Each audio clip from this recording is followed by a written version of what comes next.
kibonzo cha kufungia kwenye Popa Bongo. Ulimwona ule David kutoka Brandon's Collection jamani. The guy naona kama alikuwa amejiandaa sana. Alikuwa amesema sasa nikikutana na hao watu wa Storm ndio watanitambua. Yaani kama alikuwa amemeza script. Unajua nini kilitokea? Tumefika pale bwana. Mimi niko mambo zako. Hebu cheki kilichotokea.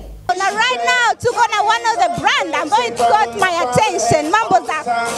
Hello, this is Brandon's Collection. Sisi tunauza youth cultural clothes ila hatuja base sana katika African culture. Now right now tuko na one of the brand ambayo it got my attention. Mambo zako. Hello, this is Brandon's Collection. Ulipomuona hapo.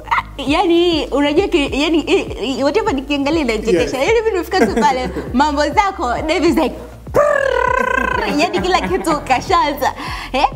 We do this is an afu umeona mbona kile Kiingereza? Achilia mbali Kiingereza bwana.